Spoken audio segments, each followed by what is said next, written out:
Bonjour Véronique Riche-Flores. Bonjour Adrien. Vous êtes économiste, présidente de Riche-Flores Research.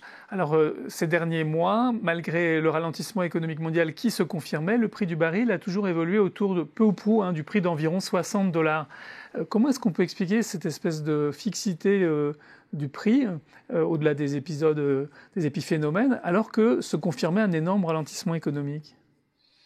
Alors, je pense qu'il y a plusieurs éléments.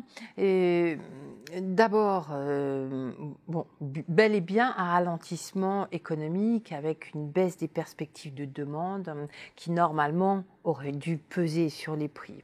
À l'égard de ce ralentissement, néanmoins, ce qu'on voit, c'est que les marchés sont réticents à acheter véritablement ce scénario de ralentissement et que régulièrement, on revoit des marchés qui vont être tentés de jouer une reprise, soit parce que les négociations ou la guerre commerciale sino-américaine se tassent un petit peu et que les espoirs d'accord reprennent le dessus, soit parce que le Brexit n'est plus une histoire redoutée, mais qu'il y a possibilité d'un accord, etc. Donc, on sent bien que les marchés de toute façon, résistent à ce scénario de ralentissement de l'économie mondiale. En tout cas, les marchés de matières premières, les marchés à risque, les marchés d'actions, etc., ce qui est beaucoup moins le cas des marchés obligataires, puis eux, price un peu plus ce ralentissement.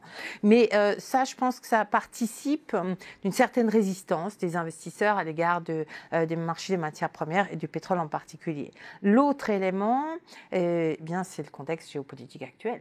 C'est-à-dire qu'on a finalement beaucoup de zones de tension, en particulier dans les pays du Golfe ou dans la région du Golfe, avec des perspectives sur l'Iran qui sont quand même très incertaines, donc des inquiétudes sur ce qui peut se passer dans le détroit d'Ormuz, etc. On a vu effectivement l'épisode saoudien, donc qui explique probablement une prime de risque politique, géopolitique.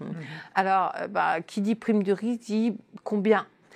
Et c'est là qu'on a beaucoup plus de difficultés à chiffrer les choses en fonction précisément du scénario offre-demande et donc des perspectives qu'on peut développer. Moi, il me semble que cette prime de risque géopolitique, aujourd'hui, elle est sans doute de l'ordre de 4 à 5 $. Elle n'est pas considérable. Je pense qu'il y a une autre partie, celle qui surestime un petit peu les perspectives de demande, qui explique aussi que les prix soient maintenus. Donc, finalement, vous voyez qu'on parle d'ordre de grandeur, de variation des prix qui ne sont pas énormes. Même si je prends, moi qui suis un peu plus réservée que le consensus sur les perspectives de croissance, bien, j'ai du mal à envisager des prix, franchement, par exemple, inférieurs à 50 $. Donc, alors vous me direz, oui, mais si on descend à 50, ce ne sera pas la même histoire.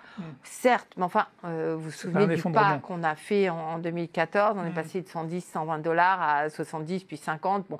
Donc, ce n'est pas la même chose. Finalement, on a l'impression, et ça arrive assez rarement, d'être face à un environnement où l'évolution des prix de pétrole devrait relativement être minime sur l'environnement de prix et sur l'activité, ce qui tombe plutôt bien. Parce que ce dont on s'aperçoit, c'est qu'il y a encore une extrême sensibilité, et notamment de la consommation, de la demande, aux variations, en particulier à la hausse du prix du pétrole. Donc je pense qu'on est plutôt dans un scénario où les prix devraient baisser du fait des perspectives économiques et puis de l'offre, qui est quand même très abondante. On a des stocks partout.